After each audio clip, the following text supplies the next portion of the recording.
Why do you want them to listen to your podcast? So that when they think about starting a business, they've got the content that is pointing them in the right direction.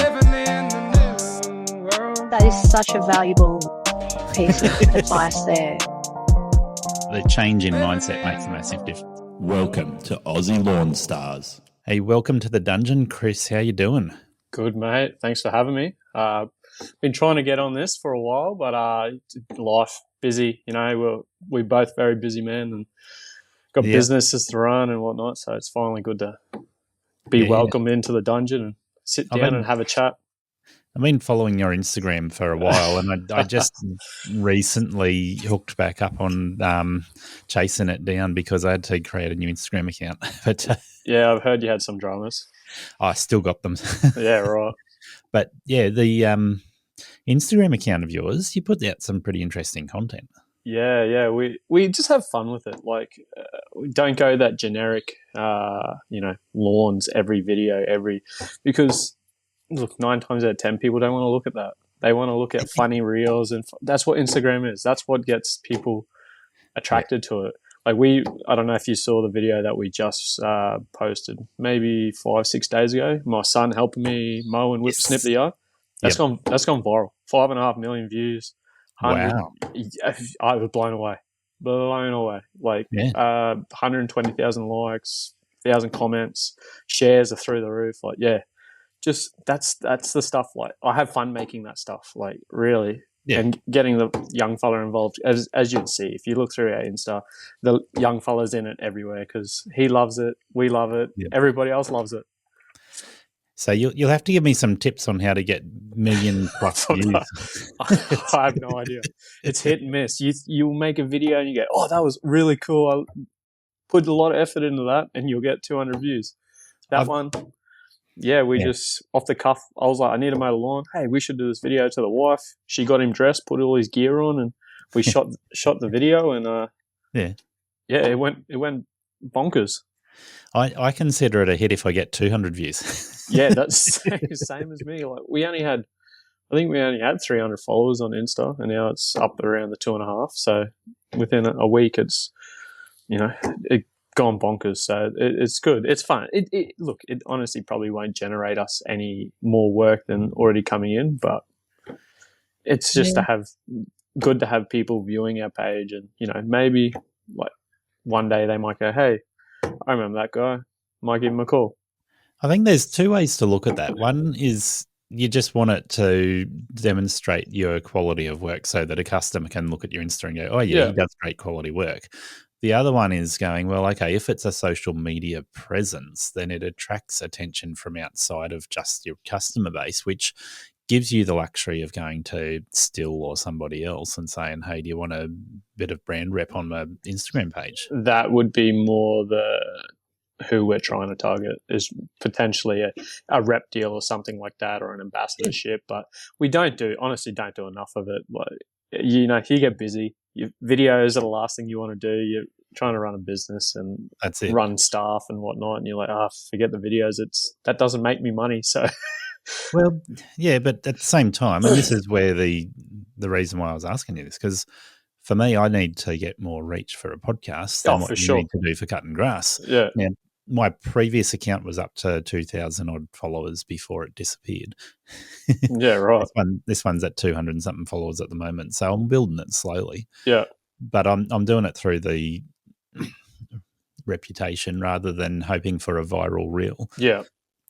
So the more people like you follow me that are legit want to know about the podcast, for sure. The better I think I do. But I've recognised this year that the more people that are outside of our industry that see my reels, the more people who are thinking about starting a business will come across my podcast. Yeah, that makes sense. Yeah, I think that's true for you as well. You're not running a podcast, but if you're doing content that people outside of our industry go, "Oh, that's pretty cool." Yeah, for sure. It draws people in. Yep, 100%. And like I tagged all the big brands trying to, obviously get them to share and reshare, but it was only maybe Skag Australia that might have reshared it. But yeah, it's all right. Oh, Catch Pro definitely did. Yeah, I remember those guys. Ben and that shared that, but yeah. Yeah, no, well, Skag Australia, I was just published an interview from them this week, so I love what those guys do. I don't run a Skag myself because Yep. it's not the best mower, but Oh, here we go. we'll put that aside. Straight into it, eh? Shots forward. Oh yeah, shots fired. No, I love what Duncan does. Duncan and Elle are down there running international mowers and selling Skag. If it was the best mower, I would be their biggest supporter. And Yep. even so, the interview I did with them this week, I'm sitting there going, what you guys are doing is spot on. You are building a great community, selling a great product. The community behind it and the customer service is next to none. Like our dealer up here is not the best. To be fair, like they aren't. They dropping the ball a little bit. But I had a couple of issues, and Duncan reached out himself and got stuff air freighted for me straight to Cairns, straight to us to get us back going. Yeah, I've heard that a few times with Cairns. It's kind of like it's not country like in the outback, but it's country in the sense that it's still far enough away from anywhere big that people just don't care. And I think, it's too small to be a city, but too big to be a town. I don't know if you've ever been to Fiji or any of the Pacific Islands. Yeah. When you get there, they say, "Hey, you're on island time now. Just chill out." Yeah. And when I've been to Cairns, I've got that same attitude. It's like, you're on island time. Just chill out. Nothing happens quick here. Everyone's relaxed. Yeah. It is slowly changing, but everyone's pretty chilled. But that's good and bad. Yeah. When you want, like the other dealers and whatnot we deal with are very good, very good. But it's just this one particular, and obviously they have the Skag deal, and they just don't seem like they care. There's two dealers that I feel impressed to mention from Cairns. So one of them sells Bush Ranger, and I'm not sure what other products he sells. Is that you know who that one is? I would dare say that's probably Cairns Mower City. Sounds like it. Yeah. Yeah, so I've heard some pretty good things about them. And then there's another one that's up north a little bit, and he's a fairly new dealer. So he's building his reputation on providing awesome customer service. Yeah. And he does motorbikes as well as lawnmowers. I can't remember the name of him. That would be Freshwater Small Engines on, yes. I think. Yeah, that's it. Yeah, Simon there. Yeah. Both great. Cairns Mower City is my go-to. They go above and beyond for us. So I always support them, and it's always good to support local where you can. If not them, I use Mower Merch for all my Skag parts because I don't want to go to that dealer that sells and services Skags because they don't care about me. So why should I care about that? Like they sell other like Polaris and Indian Motorcycle and all this kind of stuff. So that's their big. The mowers are pushed to the side. They're like, oh, we want to sell our big Yeah, so I think another dealer has picked up Skag up here, but it's up in Mareeba, so it's an hour and a bit away from us. So for people who don't know, Cairns is right on the ocean. Mareeba's up Atherton Tablelands, which is it's a pretty beautiful drive going up the range, but it's not something you want to do with the trailer on when you're going up to take your ride-on mower up and down every time. No, we want to avoid that, especially with a mower. Yeah. Hey, Chris, we've touched on some interesting topics, but tell me a bit more about you now. Full Throttle Lawn and Garden Maintenance, is that what it's called? Yes, that's correct. That's us. You're pretty young. You got young kids, so I think I might be older than you. Actually, reckon a lot of people say I got a baby face and I'm young, but your child on Instagram mustn't be more than like 4, 3. He's 2. He's 2 in May. Yeah, so you're a young dad. Yes. Yeah. In your early 30s. Yeah, 31. There you go. So I picked it pretty close. Yeah. I just turned 48, so you're a baby boy. So they say. And now I've got friends who are kids of my friends, I should say, who are your age. So yep. I'm like 31 is kind of like pretty young as far as I'm concerned. Yeah, fair enough. Yeah. Yeah. I still feel young. That's the thing. Is I still feel like an 18-year-old. Oh, well, that's it. Full of life and ready to change the world. Oh, I don't know about that, but ready to give it a go. So, how long have you been in business now? We're coming up to 5 years in June. So we were a byproduct of good old COVID is what got our business going. So you really would have been a baby face when you started. Yeah, it would have been, 25, 25, 26. Yeah. So, I was a chef. I was a qualified chef before this. I'd been doing that for about 12 years. Yep. Obviously, COVID come along, closed restaurants, how it all was. Everything got closed down. So we were stood down for about 3 months. Yep. In that meantime, one of my co-workers' boyfriends or husband had a James franchise, and he reached out to me and said, "Hey, you want to just come offside for me? I need a hand." Yeah, righto, do that. Went out, fell in love with it. Just went, I don't want to go back to a kitchen. I want to work outside. This is fantastic.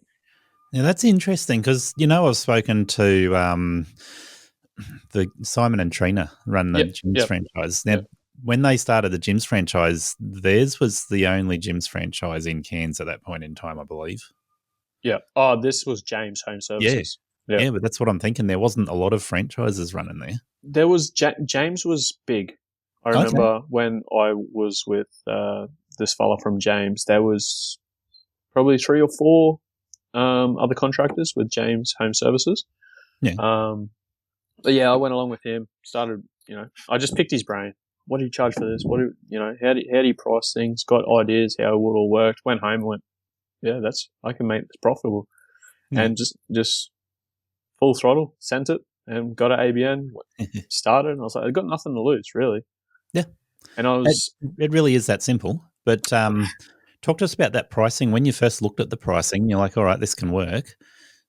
Do you remember what sort of numbers you're looking at? He was saying, from memory, it was $60 to $80 for a general lawn, roughly. And you would have been crunching the numbers on how many you think you can do in a day. Well, we did them. I did it with him. We did like 15 that day, and I was just every lawn. I was like, "Oh, how much do you charge for this?" And he'd tell me, and I like got home at the end of the day and was like, "We just made $1,400 or whatever it was." I was like, it was it wasn't a hard day's work. In saying that, we did start in June, so it wasn't summer. It was cool. It was nice. Oh, sorry, that wasn't June. That was May. But it was still nice. It wasn't that. So you were under the illusion that Cairns dry season, cool dry weather. I knew what I was in for. I've lived here all my life. I knew when summer come around it'd get hard. But I was fortunate enough. So moving forward, he ended up offering me a job, and I, like I said, turned around and said, I might just try myself. I've got nothing to lose. Yeah. I went back to chefing, but at that time I was the breakfast chef, so I used to work from 4 a.m. till midday, and was able to grow the business from midday till the sun goes down. So I'd go mow lawns, build clientele, and it took me about 18 months to go from no one to enough work that I could leave my full-time gig. And in between those 18 months, I didn't draw a dollar.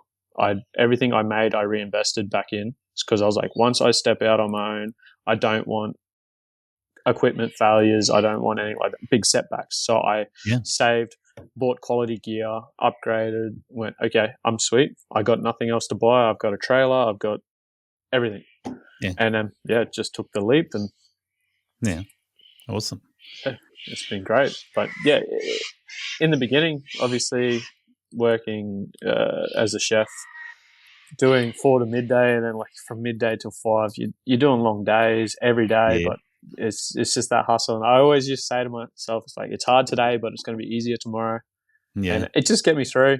And again, being younger, it did help, but it would have been hard if I had my son during that time. That would have been horrendous. Yes, that would have made sleep impossible. Yeah.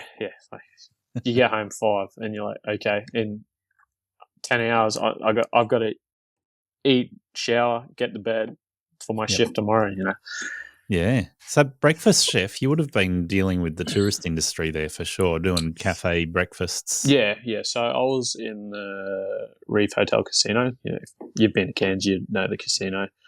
So I was there for 8 years. I did Wow. Or they have multiple restaurants within that one complex, so I did everything there. Yeah. Ended up just finishing on breakfast, easy. I was Yep. like, it was like a 9 to 5. Just you go to work, do your job, go Easy home. job. You know, Yeah. don't have to think. Done by lunchtime. You can. Yeah, you got the rest of the chill day to chill. So, or do what you need to do. Yeah. But yeah, I just when COVID came through, I was like, this was my opportunity to get out of it because I didn't want to have a kid and be a chef because I had seen too many times people get trapped. Yeah. In the industry because you're like, I can't start anything new. I got a kid now. I got to provide. So I just didn't want to be. And seeing my co-workers go through the frustrations of working Saturdays, Sundays, and their kids are ballet or football and they're missing out. Like I was just like, I do not want that. So. Yeah. Now, tell me to pull my head in with these numbers, but pre-COVID, incomes were a little bit lower than what they are now. They've had a bit of a sharp jump up because of COVID, and sort of post-COVID, inflation has made everything more expensive, right? So if I look at the current numbers, people working for somebody else and raising a family, they're looking at $100,000 plus income and going, this is struggle street. And changing that it's a drama because you're going from $100,000 plus income to nothing or an unknown or hoping that you're going to make that sort of money running your own business. Yeah. Pre-COVID, you would have been more like 20% less than that. Yeah, you're right. Like when my wife was full-time and I was full-time as a chef, we were maybe making 80 to 90 grand a year as a household. Like, you could not do that now. No way. Not a chance. But this is to really draw attention to the fact that what you're saying is it's a trap. Like you get into that point where you're like, I can't afford to leave, but I can't afford to stay. Yeah. You sit there hoping that job's going to come and find you. That's the thing. You have to actively want to quit. So you want to be head chef, or you want to be booted out the door. Yeah, you don't have a choice. Even head chefs, that's not attractive. Like no. back when I was doing it, a head chef at the casino would make 80 grand a year. Like, yeah, and all that responsibility for $80,000. Like, it's nothing. Really, if you put it into compared to other trades, it's nothing. Like that's the top you're going to get in the hospitality or chefing industry, and 80 grand. You're like, yeah. And in Cairns, when you're on island time and everyone's pretty relaxed, you can probably get away with some slightly lower living expenses than you can when you move to Brisbane or Sydney or somewhere. But yeah, definitely before COVID. At the moment, it's like anywhere. It's boomed up here. It's going absolute mental, but. Yeah, so is everywhere else. I had a shock today. My wife was like, hey, why don't we move to Noosa? And I said, are you kidding? We can't afford to move to Noosa. I said, have you looked at property prices? And she didn't reply. So I quickly looked up property prices, and a 35-year-old 3-bedroom brick and tile house in Noosa, median house price, have a guess. 800, 900? 1.8. Wow! Jesus. Holy moly. That's the median house price. That's not what everything sells for. That's like there's a more expensive and there's less expensive. That's crazy. I'm complaining up here that it's expensive. Jesus. Well, when I was up there July last year going through Cairns and went up to Atherton, I was saying to my wife afterwards, I was like, you know what, you could buy a small acreage up at Atherton and still afford to build. That's everyone's retirement plan here, eh? That's what everyone says. I was like, I me too. I want to go up there and buy acreage, but it is like, especially if you're near Yungaburra and stuff near Tinaroo, it's getting even expensive around there at the moment. Yeah. Just a lot of people from down south are coming up here, and if you can remote work, it's the perfect place. Get a lakeside house, beautiful houses there. Like there's $2-3 million houses being built there now. I know people from my area that have been moving to Atherton for that reason. They're like, we can buy 1 to 5 acres and build and still be able to just move straight into retirement, not have to worry about anything. Yep. So the more people think that, the worse it gets. For sure. And it is lovely up there, but it's going to become a big town soon, I reckon. Well, it's lovely up there, but let's try and scare a few people away from Atherton. And whilst it's lovely up there, it's also got the highest rainfall in Australia of anywhere. I don't know if you're right about that. I think it's Tully that's got the highest rainfall. Well, that's pretty close to Atherton, right? Like if we're talking in the tablelands, isn't it? No, Tully's an hour and a half from us. Yeah, okay. It's still up. Like it takes me 2 days to drive to Townsville, so it's still up there. Fair enough. Yeah. Well, we're 4 hours from Townsville, so yeah. But no, I dare say Cairns is wetter than Atherton. I don't know. It drizzles. It's like Melbourne weather up there. It'd be sunny one second, drizzling the next, and I'm going to say cold because we're used to 30-degree weather, but it gets in the teens. As you're sitting there with a jumper on, and beautiful afternoon here in Cairns. Sun's out.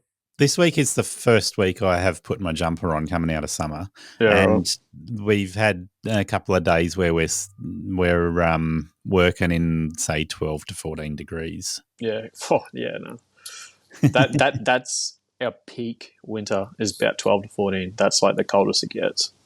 Well, I'm expecting our grass will stop growing, and I'm looking at the date today. We are the last day of April for people who are listening to this when it's recorded.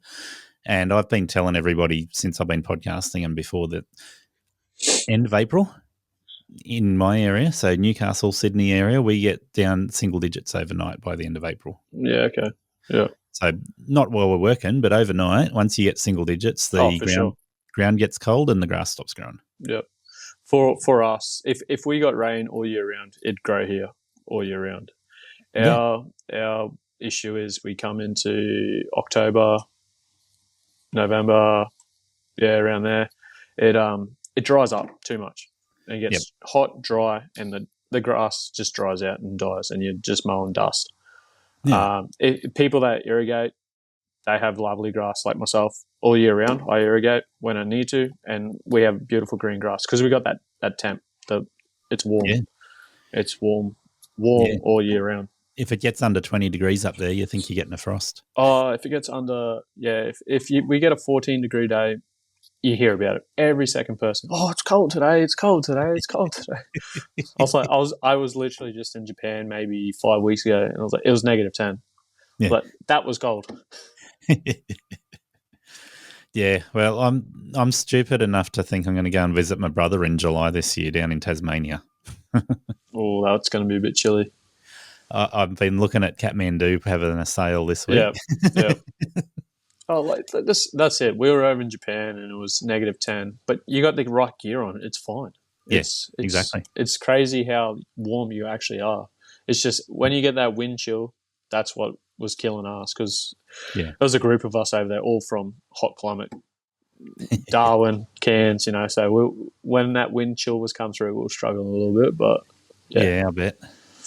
First time I went to the snow, I went snowboarding, and this is back in the early days when mountain biking was a new sport and people were starting to look at front suspension and dual suspension mountain bikes. Showing my age here. And I had a knockoff brand Camelback. Okay, yep. I shoved this Camelback inside my ski suit down my jacket and it burst the bladder. Oh, no. So I'm sitting at the snow with a burst bladder. It wet my clothes on the inside and sitting there freezing. Yeah, I'm sitting there freezing, and I eventually realised that I needed to get moving so that I could warm up. And once I started moving, the inner layers dried out, and I was fine. Yeah. But it's like the wind chill; it just kills you. It just cuts through you.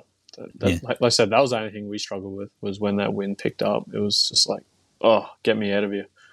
But you'd be the same in Cairns, right? If you get under, say, 20 degrees and you've got a southerly wind hitting you with a bit of rain or whatever, you will feel cold. Yeah. I don't know. I'm just looking at the weather, what we had today. Like today was phenomenal. Beautiful day. Yeah. We had high of 20, high of 30, and it's a low of 21. And wow, that was phenomenal. That's perfect working conditions up here. Bit of breeze. Yep. It's great. Yeah. Well, if you've got I don't know how it hits in Cairns, but if around here, if you have a southerly breeze come through, it brings the cold wind from down south, and you really feel it. So even though the air temp might be, say, 19, 20 degrees, it feels like it's going to snow. Yeah, right. Yeah, no, it never feels like that up here. And then if you get a nice still day where there's no breeze and it's 20, 21 degrees, it's beautiful. Yeah. Yeah, no. This time of year up in Cairns, and you see all the southerners come up here because it's just it's just beautiful. These are the golden months, I call them. It's just beautiful temperature. Mowing's easy because the grass isn't growing off its absolute head, and it's just easy days. It's great. This is why I've done Cape York 3 times and done it in July. Oh, you have to. Season. you'd be underwater if you did it in the wet season. You wouldn't get up there.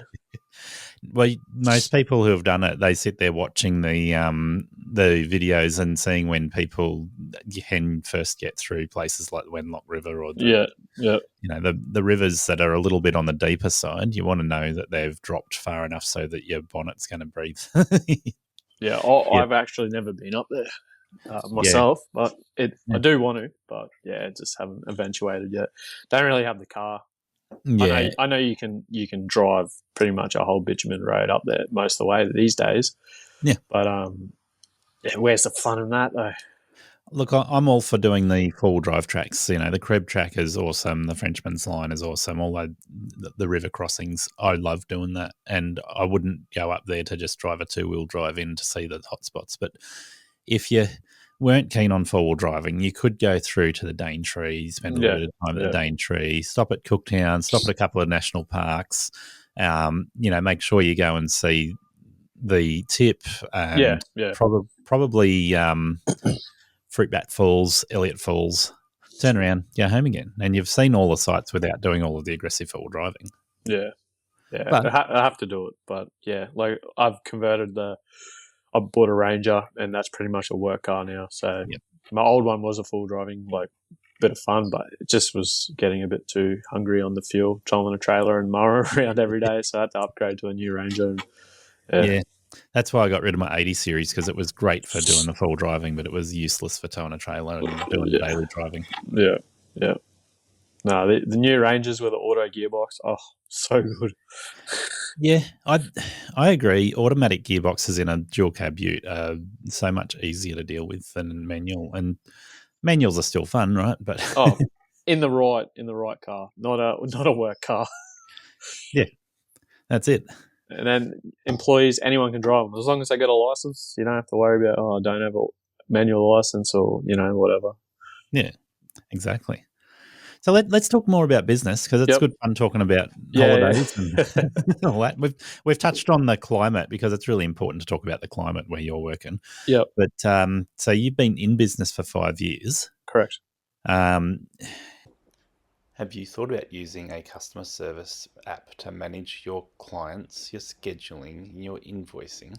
If you haven't thought about this yet and you've got more than 5 customers, it's time you did. It will improve your efficiency in scheduling. It will improve your efficiency in invoicing. It will improve your efficiency if you have employees that are out doing the jobs for you. Visit sortscape.com/Aussie Lawn Stars to join up now. How long did it take you to get to that point where you're like, I'm not turning back, I'm making money and I'm really happy? The day I left the casino. Because you did say that. You said that you built it up before you actually left the other job. So it was a no-brainer to do it that way. There was no risk for me to put our family and our household at financial risk, because I had my income from being a chef. So that went to the normal bills and whatnot. And every dollar I made from the business, like I said, I just reinvested. Yep. Bought better gear, got us set up. Took my time. Like I said, it took 18 months, approx 18 months to get to a point where I was like, I'm ready. I'm ready to take that leap. And I had enough clientele to be like, yep, sweet, I'm good. Yeah. And then, moving forward, I think I was a year solo, approx. Yeah. And then I had an opportunity to buy out another lawn care business up here. Yeah, okay. Buy the run off them. They were getting out of it to follow other business adventures. Yep. So, but in buying this additional run and clientele, I needed to put staff on because there was no way. It was pretty much, I already had about 4 days and it was going to double my clientele. So I was like, I need to put staff on. So I bought that business. And then, I offered a job to my brother-in-law, Ben, and he came on board. And he's been with me ever since. Awesome. Yeah, and it was just that leap. It was just the next step, and just like to grow because when I was solo, I don't think I had any commercial. I was all just residential. Yeah. And as soon as I bought this other business, that business happened to have commercial properties. And once I got my name in the commercial pool, they just flooded in. So, year and a half, you quit your job. Yep. 2.5 years, you're busy enough that you're keeping yourself full time basically, and you bought a second run. And from there, like you say, you're propelled into that commercial market, and it's you can't look back. You're growing. So at that point where you did that, you had your brother-in-law come in. Were you able to give him full time pretty much straight away, or was it build up? Yeah. Because I bought that run, I was able to offer him, because that's what I was looking at. I was like, how could I put an employee on with the amount of work that I have as a solo operator? I'm going to take a loss here. Yeah. To be able to, you can't say to this person, hey, I've got work for you, but only 2 days a week. No one's going to work for that. You can do it. Yeah, maybe a casual, but you need to find the right person. But yeah, if you're doing that to them, there's a good chance that they could turn around and go, I don't want to work today and whatnot. So my brother-in-law wanted a solid job, a safe job that he'd know he'd have work. So I said, I'll give you full-time hours. Even if when it first starts, I don't have enough work, I'll still pay you full-time. So he's full-time. Yeah, awesome. And that's worked out really well. But we had plenty of work. And like I said, as soon as I got my name into that commercial pool and everyone learnt that we were taking commercials on, they just kept flooding in. Just body corporate. Now we've got 9 childcare centres that we look after. Wow. Yeah, massive complexes. So when you bought that business, did you buy their equipment as well as just their clientele. They were keeping their equipment. I don't know why, but I was not interested in any of their gear. Anyway, fair enough. And did you put your brother-in-law into a different vehicle, or you go together on? We used the same vehicle, so he was with me, just a 2-man crew. Yep. Efficient way to do it. Yeah, without having to spend. You got to think, I don't have a massive cash flow at this point in time, so I couldn't go out and spend or get loans and stuff for new equipment like that. Like a bank or a loan broker or anything like that would look at you and be like, you've been in business for 2 years, you're on the fringe at 2 years whether you'll get a loan or not. They say they need at least 2 years of bookwork. Some of them say more, but usually they want at least 2 years of bookwork. But they want to see 2 years where you're making consistent money, and you've been growing for that 2 years, which means but the first year you got to remember every dollar spent. So I technically didn't really make much in the first while I was working at the casino, because there was more expenses than there was. The business was run at a loss. Of course. It'd be stupid not to, But so then we got to the point, just kept building, and I got to the next stage of business. I was like, let's look at pressure cleaning. Another service that we can offer. We've got all these amazing clients. Yeah. How hard is it going to be to upsell to them? So what size pressure cleaner? Sorry to interrupt. No, you're right. Yeah. We didn't muck around. We went and bought a big truck. You might have seen it on the Instagram. It had dual 26 litre per minute machines on it, big buffer tank. Like, it was a proper commercial setup, like the bee's knees. It was great. But very flooded market up here in Cairns. I quickly learned it. Look, we made money. I've no longer got that truck. I've sold it on because it. Yeah.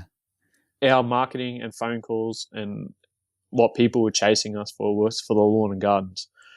Yeah, I'm feeling like I got a tiny pecker by comparison. I got a 13 horsepower Honda. Yeah, these things were 30 horsepower. That were fantastic machine. Did an awesome job. Yeah, it was just like you said. You've got a 13 horsepower. Yep. That's who I'm competing with. That's who I was trying to. And of course, they outpriced me every time. And I think when you're adding it to your existing customers and going, hey, I'll do your lawns, I can pressure clean your footpath or your driveway, I think the 13 horsepower is probably the right machine for the job almost.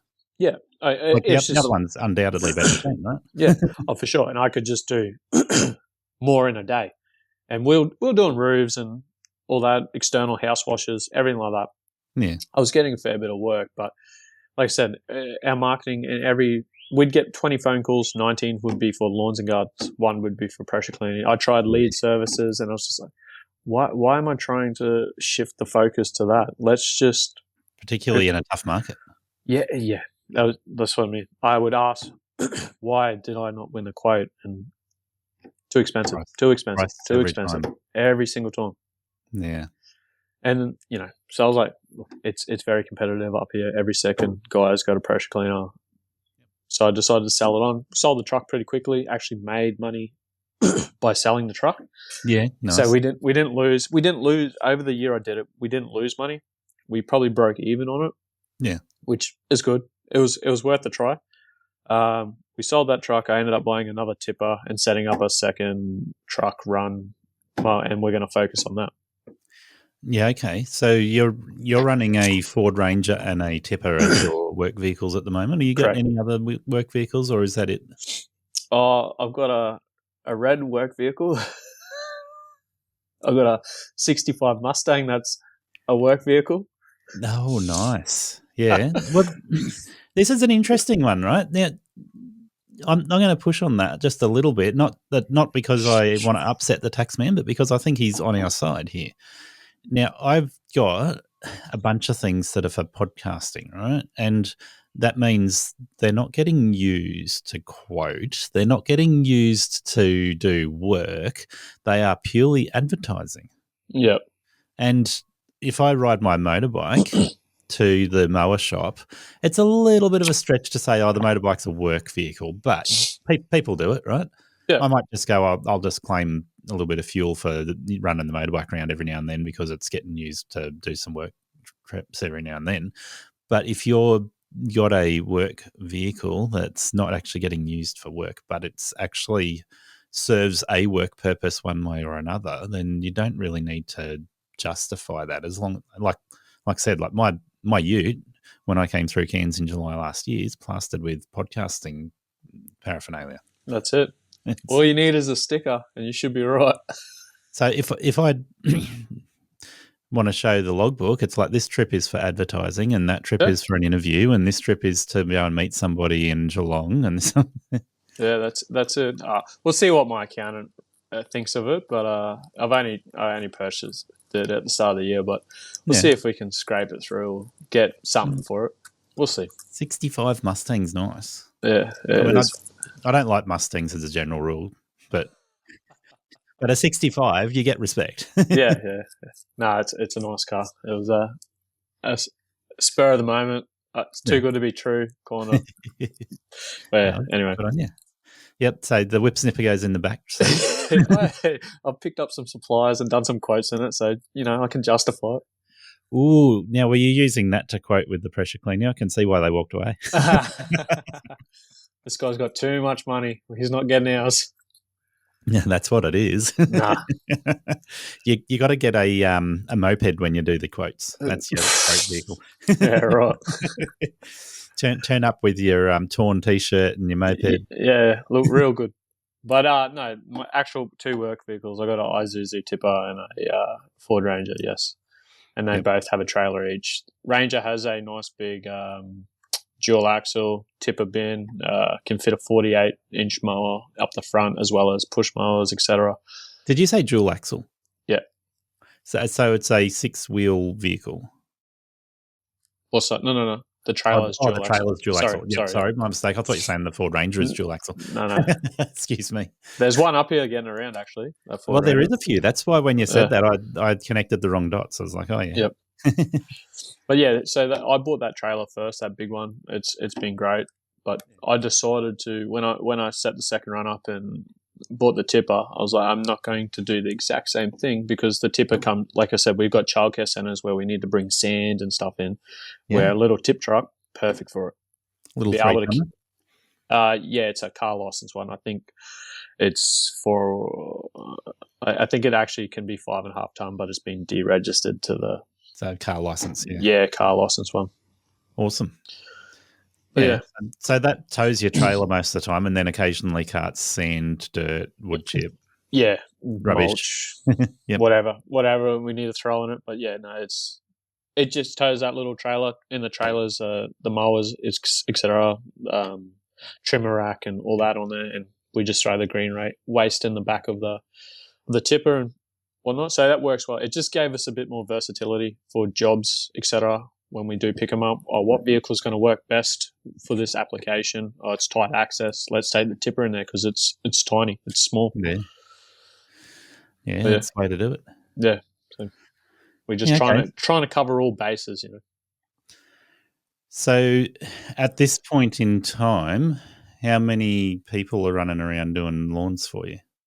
So I've got my brother-in-law. I just had a guy finish up, Richard. He was with me for the year. He's moving on down to Melbourne way. He was on a I was like, mate, you're leaving at the best time of year. Yeah. He was a working holiday visa. So, but we got lucky with his visa expiring at his 6 months, so he could reapply and get another 6 months with me. That's how we got around that. So he could do it because he had the job. Yeah.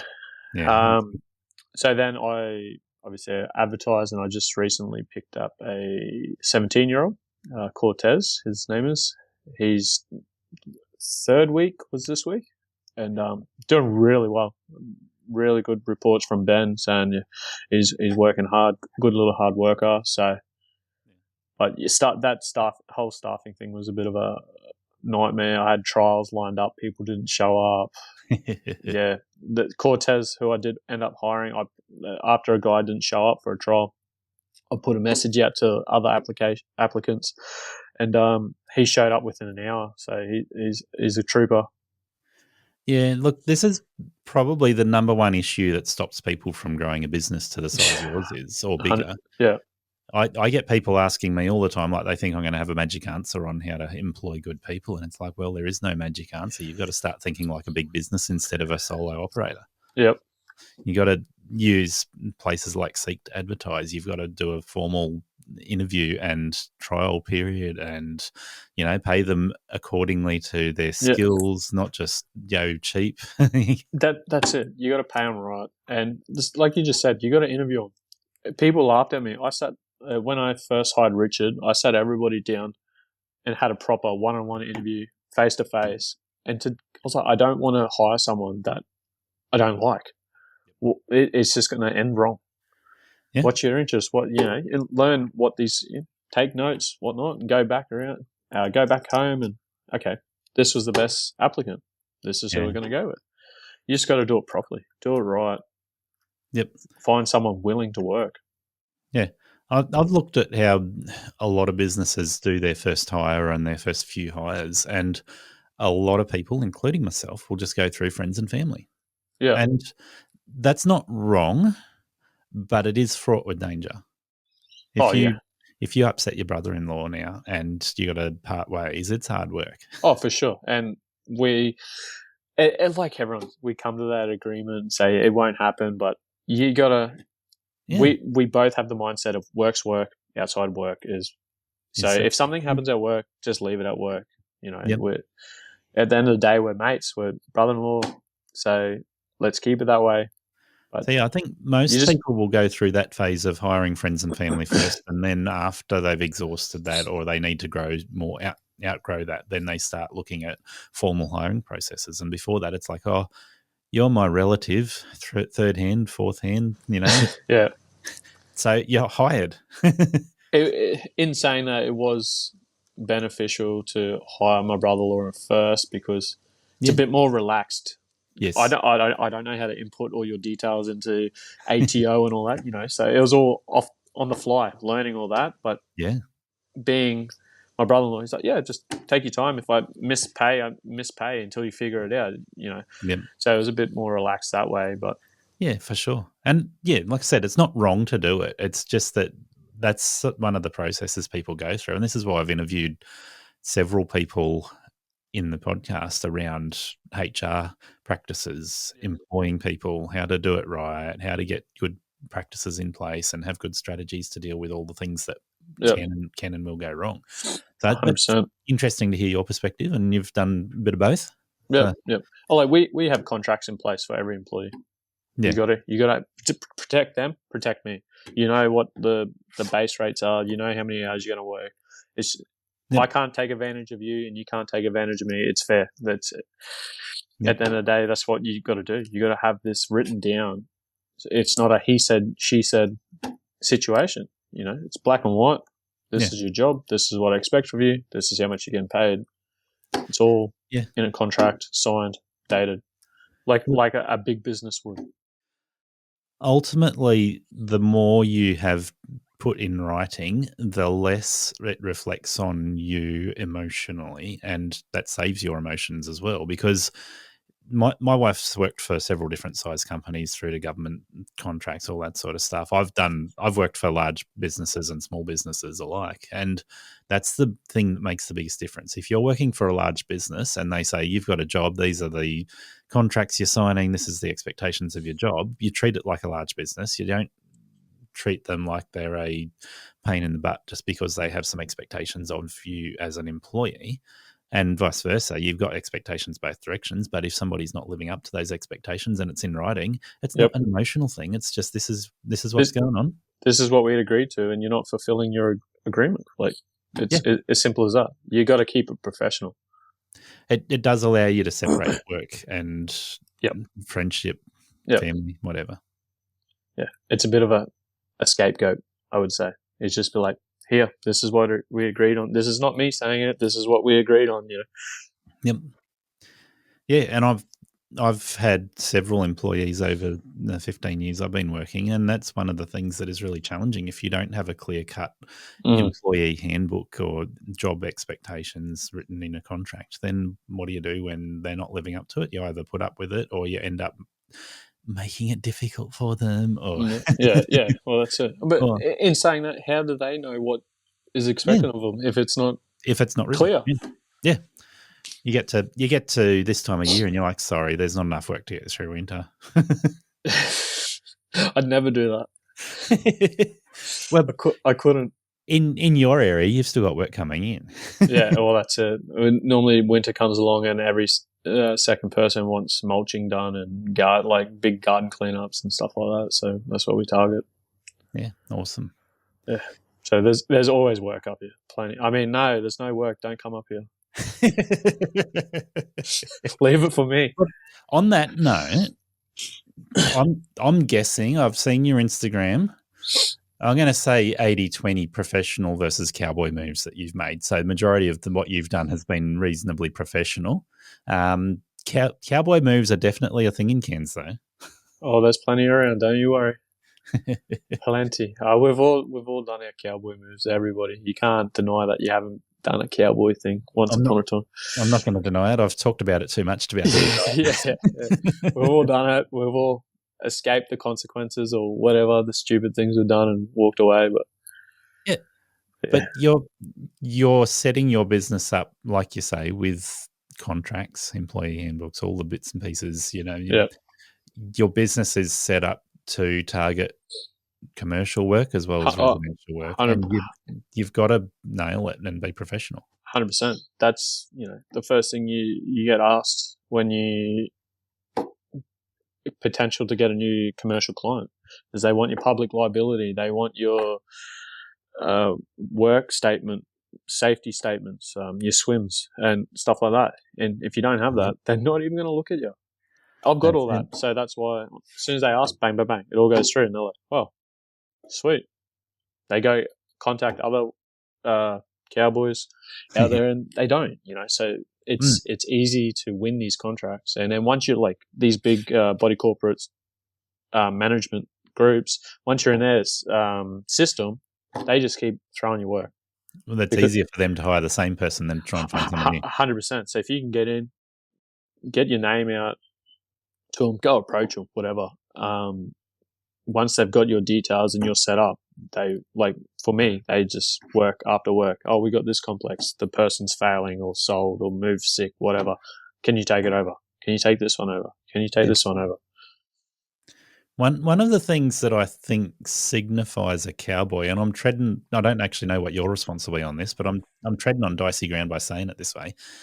People who say, I don't use an hourly rate, I only have a fixed price, I think they're running on the verge of being cowboys. If you don't have an answer for a commercial contract on what your rates are, then and you just say it's all fixed price, I know for me, they laugh at you. If you don't have something to go to that gives them a good indication of how your rates compare to other people, then and you're just saying it's fixed price, they're left feeling like you're ripping them off, and they sit there trying to do the rates in their mind. Yeah.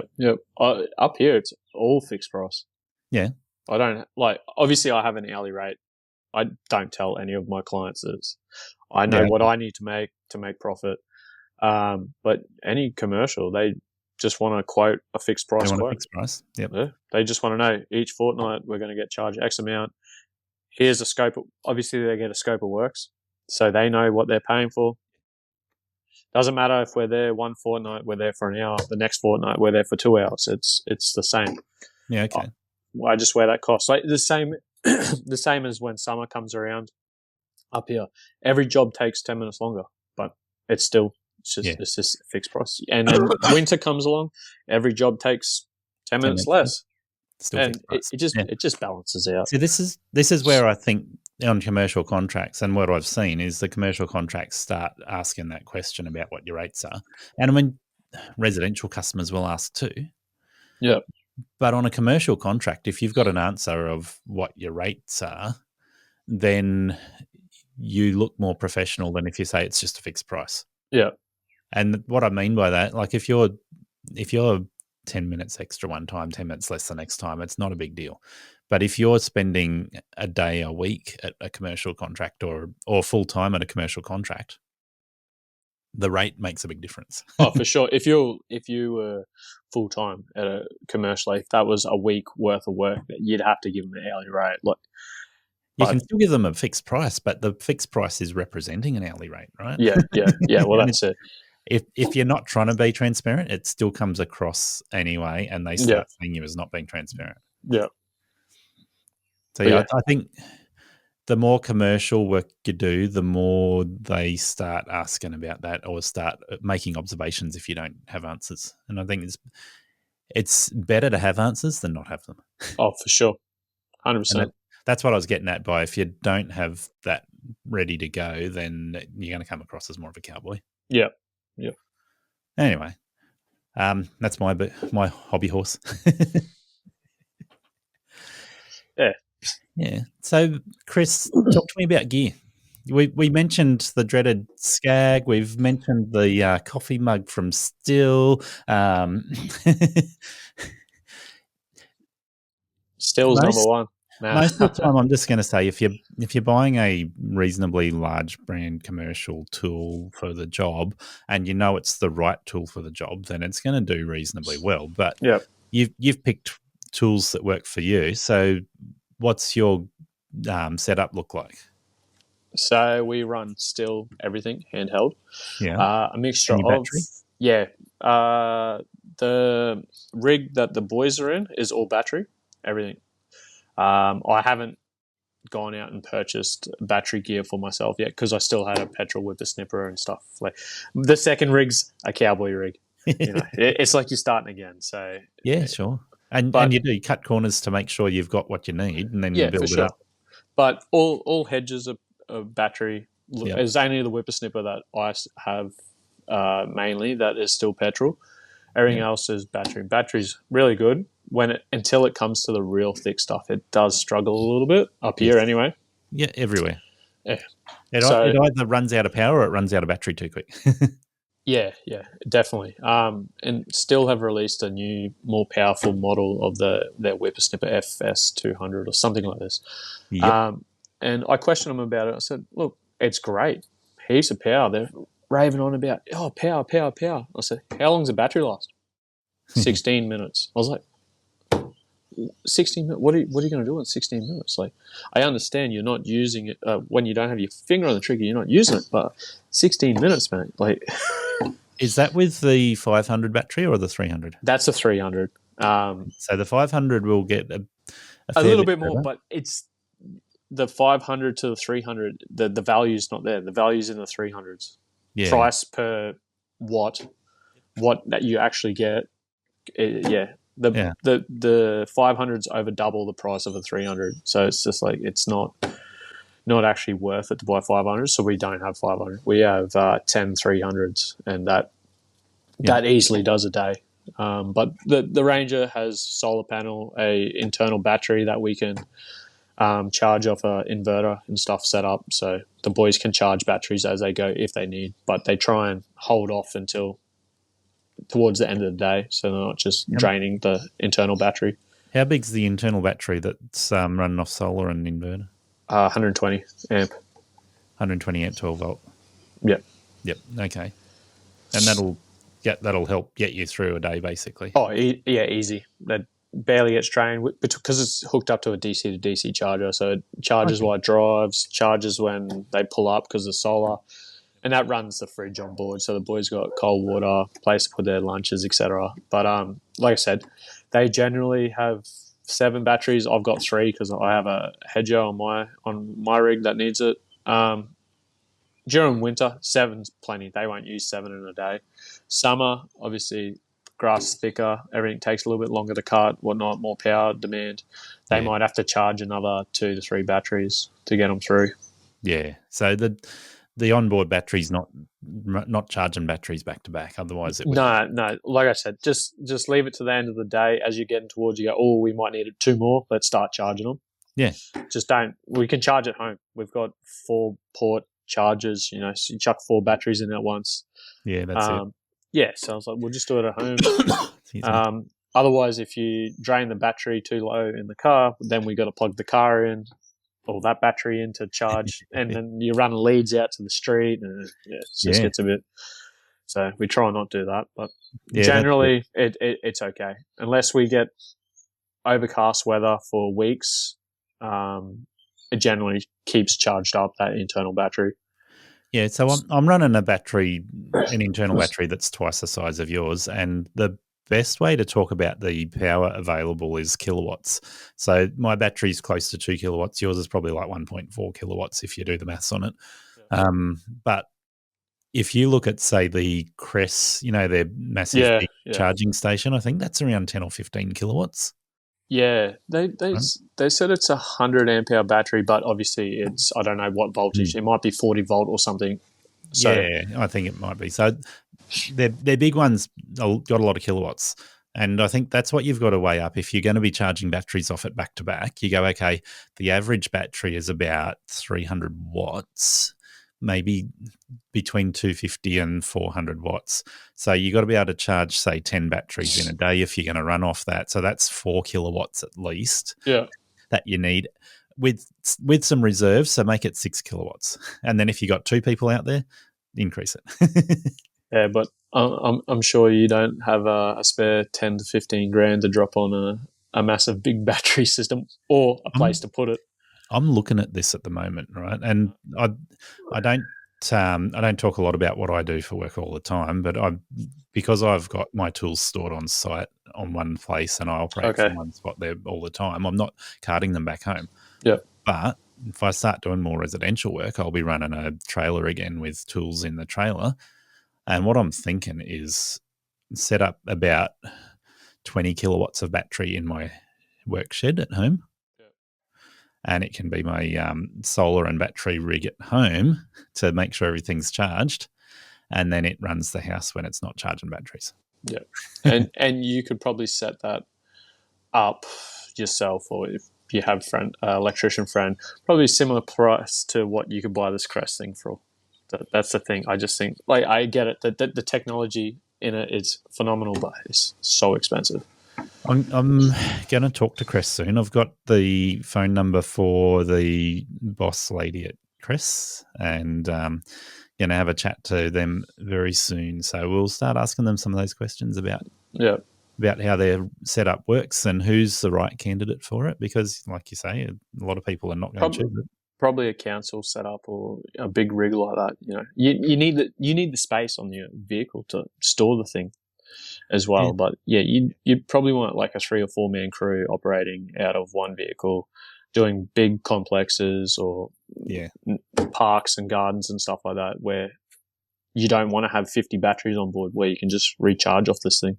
I think that's what it comes down to. If you have, say, 3 or 4 people in one truck with the Crest charging system in the back of the truck, then you can have a backpack battery each, and in between jobs, they just pack their backpack battery on there. It takes 8 minutes to charge it, and off they go again.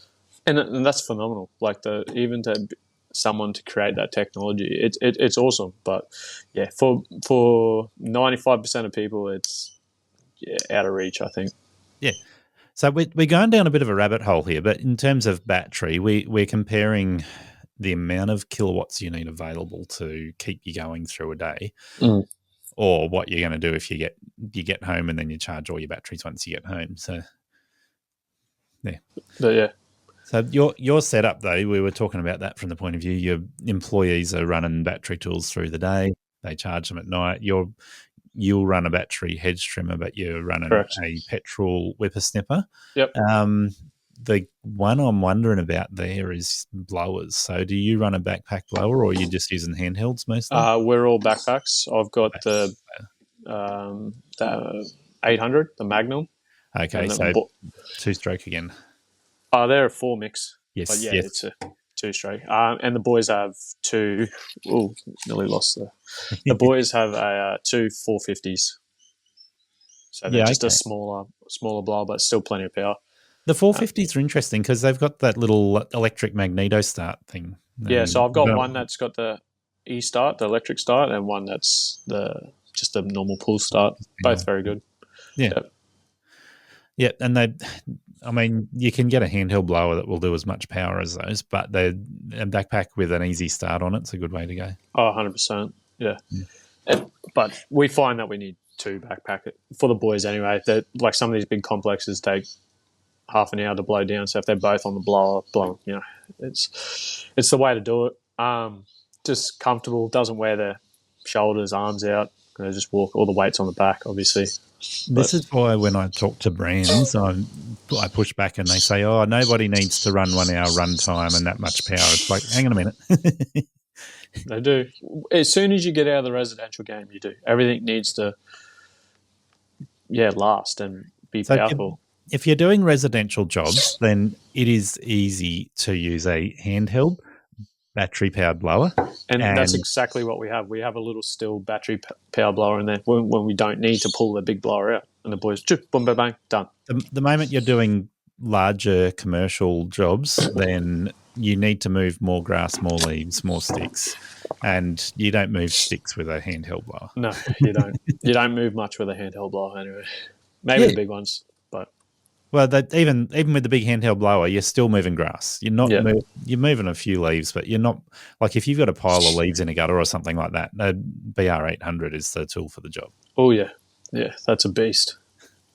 I don't have one yet, but I'll ask still and say, hey, my old BR600s, they've been around for about 10 years.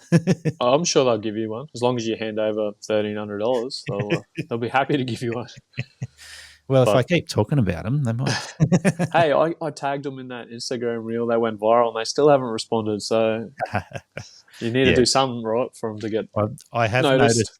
I've noticed in the last month or two, Still has been very active on Instagram. So I think their social media and the person I interviewed for Silvio Mattis is head of their marketing now. Yeah. Okay. I think he's taking a stronger approach on social media. I think you need to. It's where everyone's on it. Yep. Everyone's on it. As much as we don't want to be, we're on it. And that's it. That's it. So one day I might get back on Facebook even. Oh, I don't know. You've been a naughty boy by the sounds. But yeah, Yeah. I ended up going with Still. Just my local dealer is about 5 minutes down the road. Yep. They're awesome. That's Honeycombs. So Okay. they sell obviously John Deere and Still.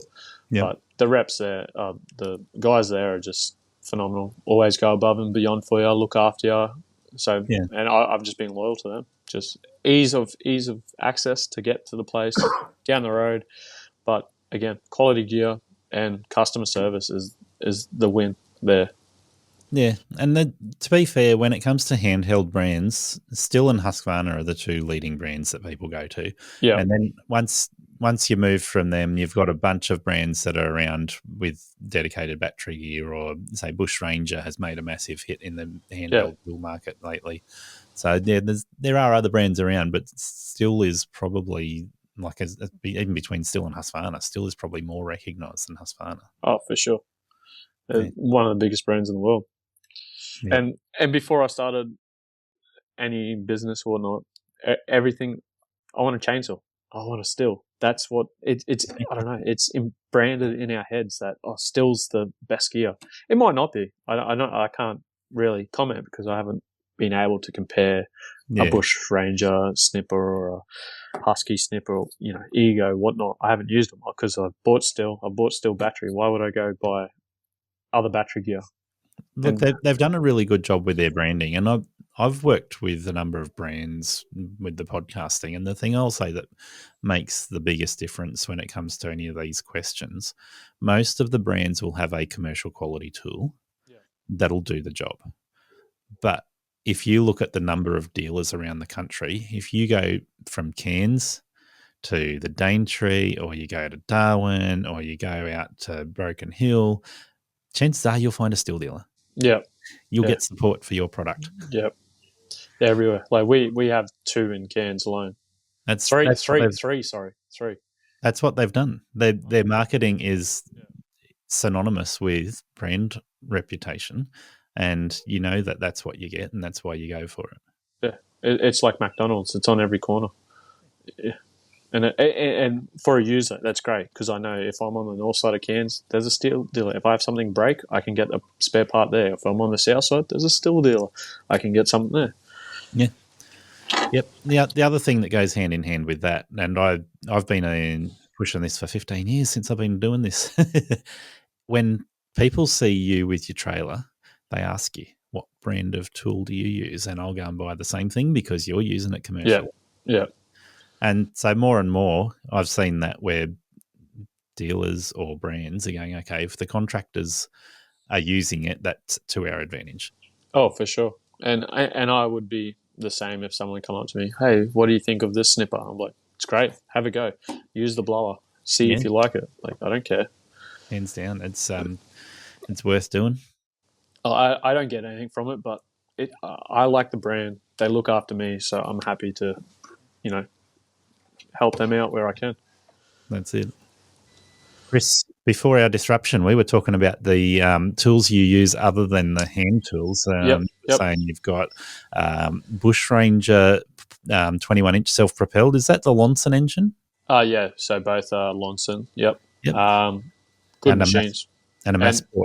Yeah, Pro Power Massport. Just a 19-inch, like I was saying before we got interrupted there. We didn't have many residential clients at one stage that actually needed push mowing. Yeah. So that's why I went and bought the Pro Power light machine, awesome, nimble, and we're just testing the waters, which way we're going to go. And we keep it as a backup now, but I've decided, the self-propel. We've picked up more clients. I was like, it's silly to think that we wouldn't. But, so the Bush Ranger self-propel, they're great. You just got to keep those mesh bags clean, otherwise they don't catch shit. Yeah, airflow is king, isn't it? That's the only thing I don't like about the self-propelled is obviously you get half a chute because gearboxes and etc. Yeah. If they could make a full chute one of them, man, it'd be the king mower. It would solve all issues. But being a half chute, wet or thick long grass, they can struggle a little bit, but obviously raised deck or I think any self-propelled mower that's got a half chute, you're going to have that experience. It's going to block the chute just a little bit when you come to those issues.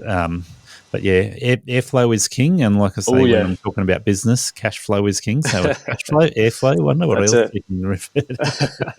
But yeah, no, I rate them. Good machine. Obviously a little bit heavy, but they're good. Keeps you fit. So, and any self-propelled machine that is commercial quality is going to be up around that sort of 50 plus kilo mark, 50, 60 kilo mark. Yeah, 100%. Yeah, I don't think there was any under. I was being conscious of weight when we did look at models, but they're all, like you said, very, very similar, and it didn't really affect. But the thing I like Bush Ranger is like a shaft driven. It's not belt driven. So it should last a lot longer and be a bit stronger to be able to be thrown around and whatnot. I think if you're going to go for something a little bit more delicate and feminine, you go for the Toro 30-inch Time Master. Can't comment. I haven't even seen one in person. Well, they got belts, and the belts and the pulleys have issues, but everybody that wants to save a little bit of time when they're doing a lot of push mowing ends up looking at a 30-inch self-propelled machine, and that's the go-to machine. There's a bunch of recommendations for hop-ups to just, aluminium pulleys instead of plastic pulleys, all those things. Anyway, off topic. we have a 32-inch Skag, so we'll just use that.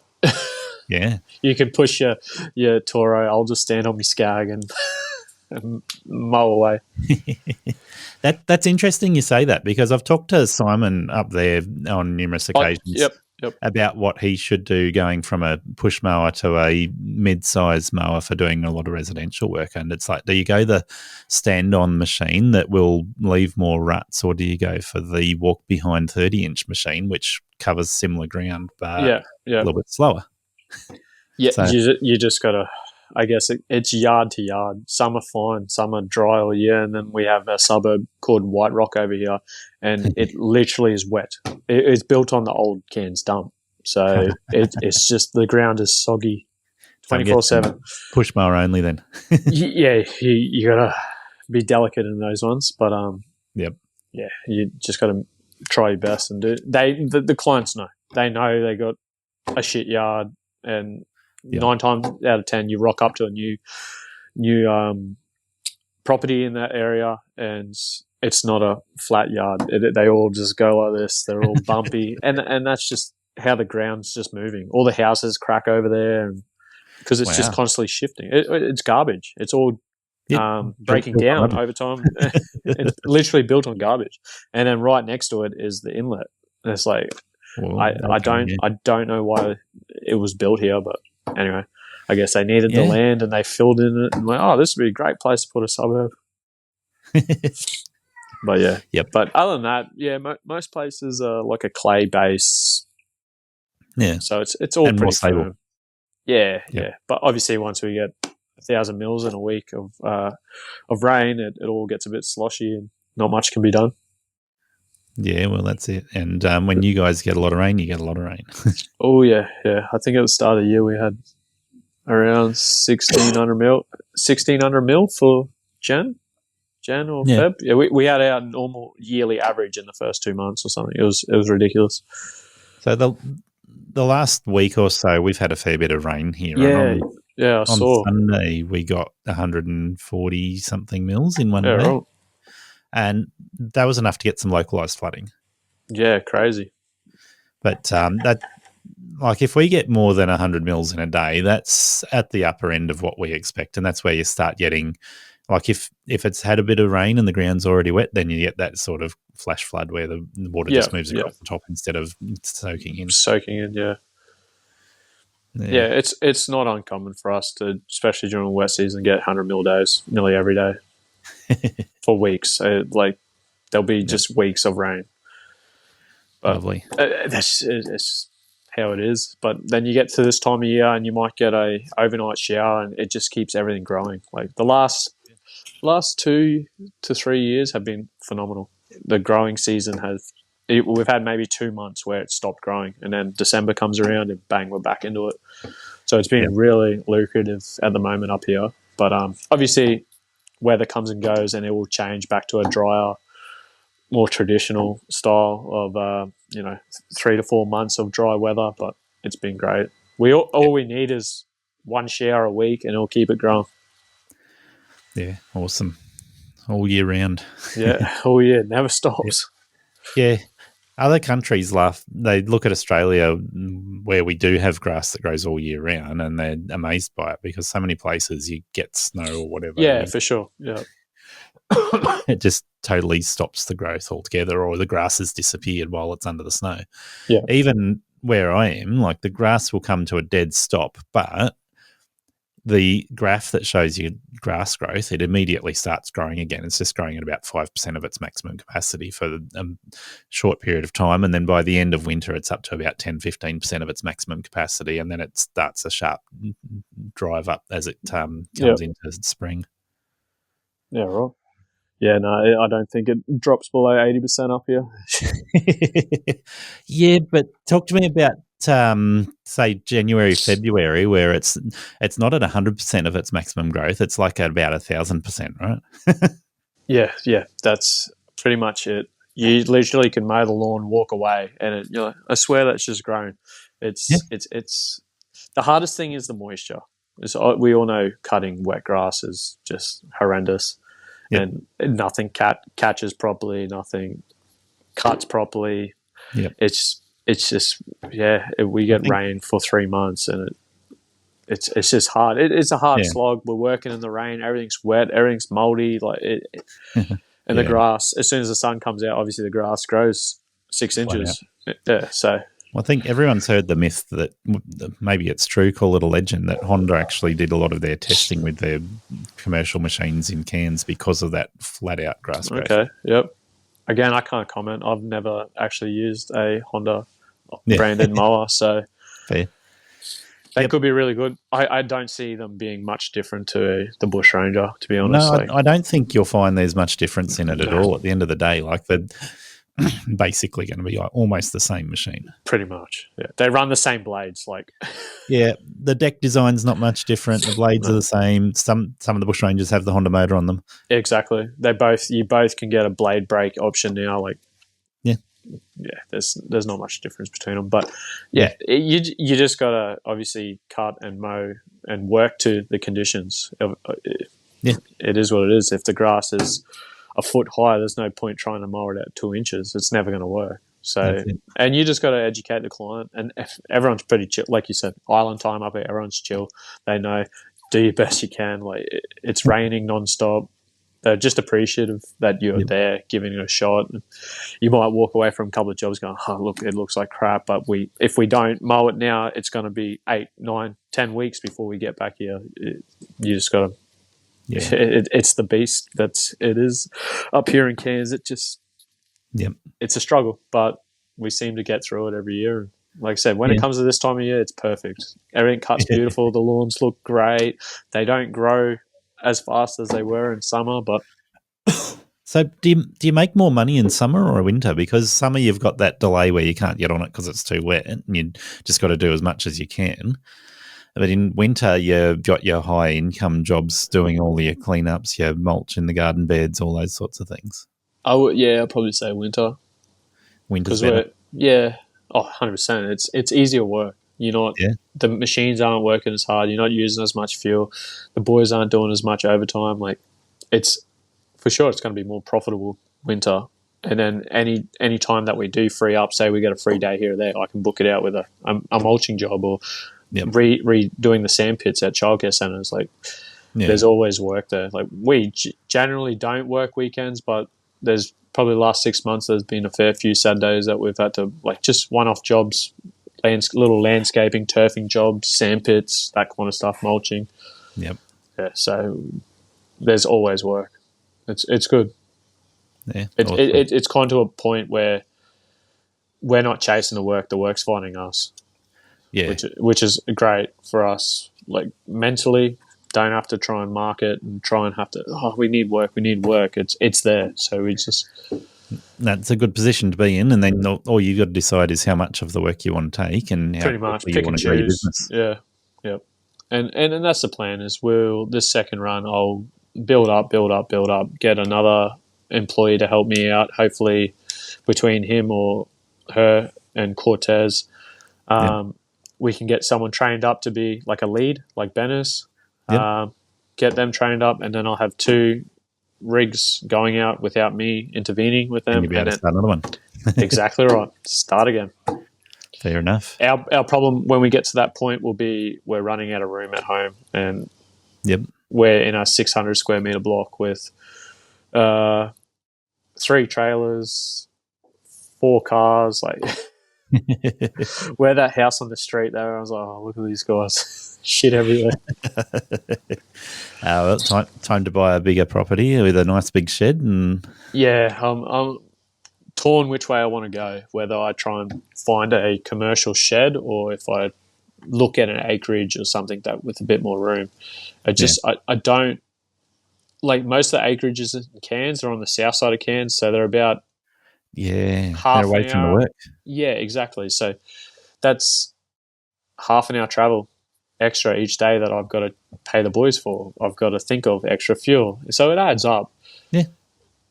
Where if I potentially could buy a commercial shed in town somewhere, yes, it might be more expensive than a house, but in the long run, it's a great investment. Like commercial shed rental prices are so high at the moment in Cairns. Like, it'd be the smart way to go. It's just whether or not I want to spend the massive price tag on one. Like you say, if you focus on getting your employees up to speed, getting new person being able to take over as a team leader, and getting a third vehicle out there at that point in time, then it's probably not such a difficult maths game to play in terms for sure. It'd be the right. We just got to decide: do we want to keep building and building and building, or are we happy where we are? Like, obviously, we made great money. It's just that decision. It's like, do I want to have 10 vehicles? Am I happy with 2 or 3? You know, like just got to find that point. Well, the challenge I see there, talking to a lot of people, and there was one guy in WA, Brendan Winterbourne, he said, the person who I would refer to for this, when you grow a business through about 6 employees, you start getting to that point where you've got to employ people who are not money earners. Yeah. So if you're at 6 and your wife wants to help out with the business, you're probably okay. You can have her helping out with admin, you focusing on... She already does the books and stuff for us, so she's been on the books for about a year doing invoicing and reconciling, etc., like that. Yeah, and you can be focused on business management rather than being on the tools yourself. Yeah. Right? But as you grow, you've got to employ people to do those jobs. So you'd start outsourcing different people. You go from when it's just you doing everything, you might be at 30% profit margin by the time you take wages out of it, right?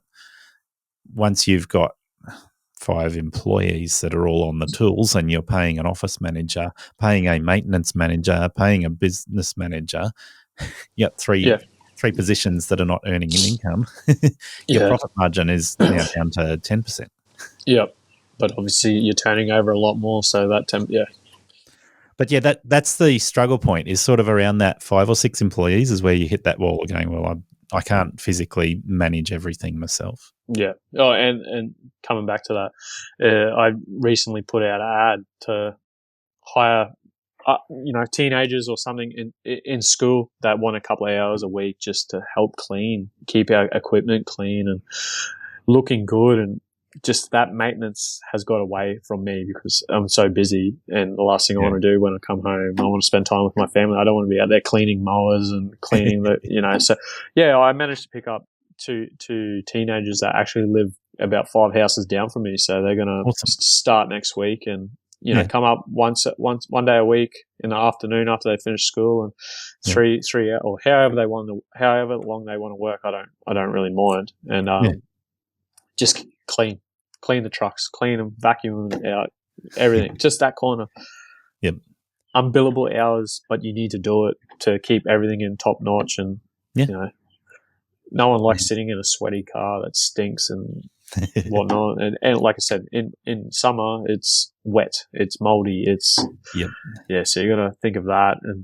So I was like, if I can just shift that responsibility onto these, obviously being very young, we'll see how it goes, but Yeah, you might go through half a dozen young guys like that to find somebody who's pretty reliable, but certainly that'll help. I'm hoping these guys are going to be them because, like I said, they're on the street, so I'll go down and grab them on the scruff of the neck. You're working today. Come on, bud.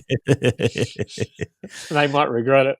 Yeah. No, they seem good young guys Awesome. and very keen, so we'll see how it goes. No, that's great. Yeah, okay. Now, we touched on earlier that you've got a 32-inch Skag. Yep. Have you gone any bigger, or is that your biggest mower? So I've got a 32-inch Skag V-Rod, and then I've got a 48-inch V-Rod. Okay, yep. So stuck with the stand-on for the 48-inch. Yep. That would be a really productive machine. Oh, it's amazing. I love it.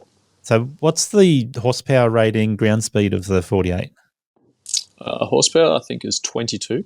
Yeah, pretty standard for that sort of size machine. Ground speed, top of my head, I think it's around 16 to 18, something around that.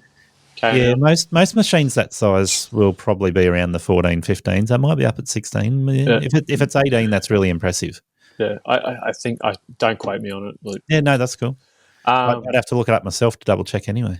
the main reason I got it was there's a suburb in Cairns called Goldsboro. Yeah. Just south of Cairns. Very hilly, lots of hills. And the standard, that 48-inch stander is so productive on the hill and safe. Efficiency is the thing that rules a business and the decisions you make as a small business owner. Right Mowers give you the options in their product lineup to match efficiency with size, fuel usage, and the type of jobs you want to target, from catching to mulching or side discharge, from roadside verges to acreages, and manicured lawns to 6 feet tall and super long. I've been using the Right Stander I 42-inch with a Catch Pro for manicured areas and the Stander ZK61 to maximise productivity for large open acreage mowing.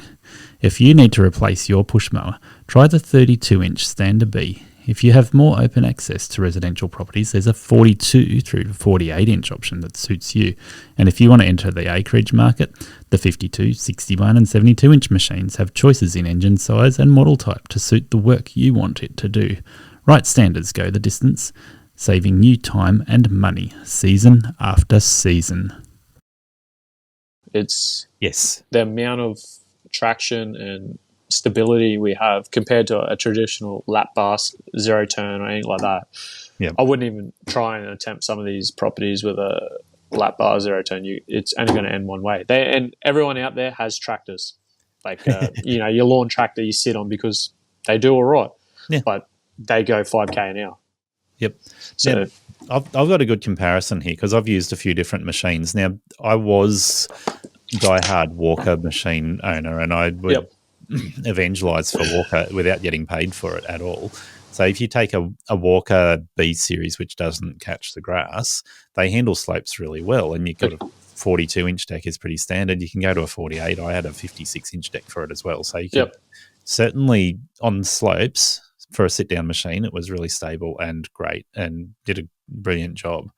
But I've got two stand-on machines now. I've got a 42-inch and I've got a 61-inch stand-on machine. And the difference in size, so when you got a small stand-on, they don't have the stability. When you go up to a larger stand-on machine like your 48 or my 61, the heavier machine, wider tyres and wider deck and low centre of gravity. And people don't understand this. It's like, how is that the lower centre of gravity than a sit-down machine? It's heaps lower because your feet are where all of your weight is rather than under your bum. Yeah. So if you say you've got a 400 kilo machine, yours is probably around the 400 or 500 kilos. Somewhere around there, yeah. Okay, your motor is lower. Then your fuel tanks is probably similar height, but your weight, which is going to be up around 20% of the total weight there, is all down at about 2 inches off the ground. Yeah, 100%. 100%. And you can move from side to side. So as you're on the slope, you lean. 100%. You shift your body weight, holding onto those the controls. You can pivot and manipulate the machine in a way that you can't do sitting down. So, but the difference between my 42 and my 61 on a slope is so huge. Like, you don't understand it unless you try it. If you're traveling along the side of a slope, the 61 will travel along the side of the slope without the risk of the front dropping down the slope. I'm doing slopes that are up around 22 degrees plus sideways. So going sideways along the slope without any concern about it dropping at all. Yeah, right. And you can go up well over 30 degrees if you're going up the slope and maintain good traction on the drive wheels. Yeah, for sure. And the other reason is, like I said to the boys, if you ever get into a situation that, shit, we're going to crash, or you can jump off them. Yeah. You can just bail. I don't care. At the end of the day, what is it, $23,000 machine? Rather them not have their arm cut off or roll. And you know, so a safety aspect there too. Human life is worth way more than a $20,000 machine. Yeah. I don't know if you saw, I put up a while ago on LMCA that I actually had an incident on my 32-inch Skag where I was coming down the narrow side of this property, and on one side of the property they had it was a drop, and it went down to a retaining wall, and next to that retaining wall was the neighbour's house. Oh, wow. I fell down that hill. Like, you couldn't walk up this hill. It was that steep. Yeah. I've tried to come down the narrow side of the house. I've hit the driveway and it shot me off right and shot me down this hill. Yeah. I've gone down. I full reverse, just praying, just trying to slow it down as much as I could. Yeah. Flying down. I've hit this retaining wall. Yeah. And my front casters landed on their patio roof, or like a lean-to roof. Oh, wow. Landed on that. But it was that plexi sheeting. So it wasn't even color bond or anything like that. So if the full plastic sheet. if the mower had full weight of the mower, I would have went through it. Yeah. And it was probably about a 4-meter drop down to that concrete. Wow. So I was very lucky that day. Very, very lucky. Yeah. Oh yeah. There's no other way to describe that. That's last minute as I hit that retaining wall, I just jumped off. I ended up smashing into the mower, cut up a little bit. Nothing serious. Lucky. But like I said, if that second caster wheel went over the edge, it would have been game over. Like I smashed through old mate's retainer wall and broke that. Yeah. And we had to repair that, obviously. Yeah. But that saved me. That honestly, it would have been probably fatal, I would have said. I would guess.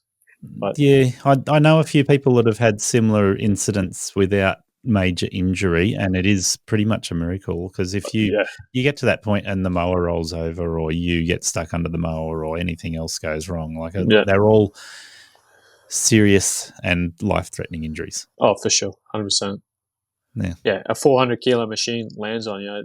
It's not going to be fun. Well, also you got blades moving around at 18,000 RPM. Yeah, just RPM, whatever it is. Just to add a little bit of excitement, you know. Yep, that's right. It's not dangerous enough as it is. Yes, that'll test your fortitude very well. Oh yeah, I sat down and took some big deep breaths that day and did a little prayer. Yep. Yeah, I'd be taking some Valium after that one. The shit thing was I had to keep going. So, sat down for 10 minutes and got my mate Mitch, who is another lawnmower contractor up here in Cairns. He come around with his Hilux, had a winch on it, and we winched it back up and kept going. Made sure the Skag, I don't know how, no damage, nothing. That's pretty lucky that you're able to winch it out without any complications then. Yeah, we just had enough room to be able to get him up on this driveway and just hooked it to the back of it and just slowly pulled it back up the hill. Yeah. Yeah, the fact that you kept on going, and for you being a business owner, it's different. But in general, if you're in a situation like that where you stop, have a little prayer, and then you get back on the mower and you keep going, you're better off by keeping on going, because you're then straight back on the horse, so to speak. You don't have time to process it. Well, I find anyway. Like, obviously, you know what's happened, but you don't. If you went home, you'd just lay there going, "Oh, this." Yeah. You replay it over in your mind, and it makes it worse than what it is. Yeah. You get back on the mower and you get back into the routine of this is what I've got to do. Then when you get home, you still have that moment where you see your wife and your kids, and you go, "Oh, wow!" Okay. I was lucky. Yeah, Oh, my mindset was like, oh, I've got to pay for this retainer more. There's no point stopping now. Yep. But no, Fair yeah, enough. very, very lucky, very lucky. Yeah. But Yeah. yeah, that'd be our only real close call. Everything else, I don't think we've had much dramas, thankfully. Yeah. Oh, that's good. Kind of learned from that one. Yeah. Just slow down. The problem was I was just thinking, what do we got to do next at this property? Just, I was 3 steps ahead of where I actually was going. Okay, Yeah. we got to hedge this, we got to cut this, and rushing. Yeah. Race down to the bottom, get the hedger. Yeah. It was just you weren't thinking straight, weren't thinking clearly, and just silly error. Hmm. But yeah. Yeah, that's a tough one, and I guess you've learnt several lessons in the process. Yeah. Oh yeah. I'm Gary Ashton, and I'm here to help business owners succeed and enjoy being in business. Does running your business feel chaotic? Maybe you started it for freedom, to live the life you wanted, but now you're stuck in the grind, overwhelmed and exhausted. The stress doesn't stop. You work harder, but nothing really changes. Get real support at Think Tank Coaching. Get crystal clear on future goals, your ideal customers, and the numbers to focus on that will move your business forward. If you're ready to make a change, let's talk. Book your free strategy session now at thinktankcoaching.com.au. Chris, let's wind back through some of the things we've talked about. I'm mindful of the fact that we've been on the phone for almost 2 hours now. But time flies, eh? Yeah, it's been worth it. There's been so much good content to talk about. That's sweet. But, business skills. When you started, we talked about this at the start of the interview. You did the maths in your head about, this is good money, right? As you've gained experience, you would have thought more about the accounting, or you've brushed it all off to your accountant and don't think about it at all? No, I in the beginning I did everything myself, BAS, everything. I put the task to myself to no, you need to know how to do this. Once you know and are comfortable doing it, then you can outsource it. I'm a learner. I like to learn by doing. So I was like, okay, I can do this now. Is it something I want to do? No. Not really. Is there someone better that could do a better job than me and less stress? Sure, they can do it. But if something was to happen and I had to do my own BAS again, I could do it. I'm not just like, what's BAS? I have no idea what BAS is. I understand the concept. I understand what's happening, and knowing information about it, you can manipulate things in your business to obviously help you. Yes. And that's not a tax dodge. That is using tax law to your advantage. Oh, 100%. Like most people don't know about fuel tax credits. Yeah, exactly. Simple as that. You'll get money back for literally buying petrol. Yep. So what it means, and it might be different where you are. I'm not sure if it's state or whether it's federal tax law. Sure either. On this. I would imagine it's federal, but I know different states have had different fuel laws at different times, so I don't know. But if you put fuel in your mower, then you're potentially paying a road tax on all of that fuel, even though it's not getting used on the road. Yep. So you get a credit back for it. Yep. And it's a substantial amount. I think per BAS, ours is, what was our last one? Maybe $400. That's significant, isn't it? It's $400 for quarterly. Yeah, back in your pocket for just recording a bit of fuel. It's not hard to do. Yeah, so I do all of that. Every tank of fuel that I buy, it's like, was this for a vehicle or was it for the equipment? And if it's for the equipment, I'm not paying road tax. Yeah, 100%. That's it. And we've gone to the process where we have enough receipts and flow of fuel and whatnot that we have accounts with the fuel station now. So we only have to deal with it once a month when obviously they send the statements through. So it makes doing that kind of thing a lot easier because you don't have to look at receipts for that month. We do it once a month and, all right, this is what we've used, input it into our system, and then that just gets passed on to the accountant once BAS comes along. But yeah, dealing with receipts, anytime you can minimize that, the amount of receipts, everyone obviously purchasing anything, there's receipts on anything. So yeah, accounts are good. Obviously we just do cash accounts and just pay as we don't have a credit. Yeah, it's just pay for it at the end of the month, and it's Yeah, done. yeah, that's it. Yeah, that's good. So, have you put a lot of thought into, and we're talking about whether you use a CRM or anything to be able to monitor your scheduling, invoicing, all those sorts of things, but have you put any thought into how profitable you need to be? So you track whether your employees are profitable or how much money you need an employee to make for you? I have. We did time jobs, just to see if we're on the right track and ballpark figure of how long I think it should have taken, how long it actually took. Yeah. But everything's pretty spot on. And obviously 5 years in business, you learn that over the years of, you can look at a yard and be like, hey, that's going to, with the machines we got, that's going to take 15, 20 minutes, 30, whatever. Yeah. And you know your hourly rate in your head, so it's not too hard to work out. Yeah. In saying that, you do get it wrong. Yeah, of course. You're human. You do make errors and didn't account for this, or when I did the quote, they didn't have a trampoline. Now they've got a trampoline, or factors like that. You work off the law of averages. You make sure on average your jobs are profitable to the point you want them to be, and you know that some jobs you're just going to have a bad day, or you're going to have a broken window, or you find for sure. Put a trampoline in.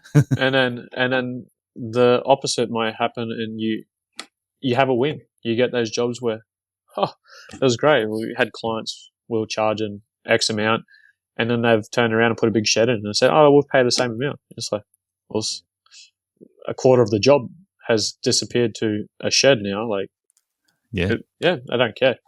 And you just have, it just comes and goes, man. It honestly just comes and goes. Yeah, you'll get clients every now and then that will watch your work, and then they'll start going, oh, hang on a minute, how much am I paying for that? For sure. And I come back to like, hey, I've bought a $23,000 mower, and if you want to question prices and you want an hourly rate, no worries. But I'm coming with a pair of scissors, and I'll cut your lawn with a pair of scissors at $50 an hour. Like, why should I be at a disadvantage because I've got quality gear that does the job really quick? I know you're used to mowing your lawn with the Victor from Bunnings, and it should take you 2 hours, but it shouldn't take a professional that long because we have the right gear, the right setup. We don't have to pull the whippersnipper off and fight it for 10 minutes to start it because it hasn't been used in a month, And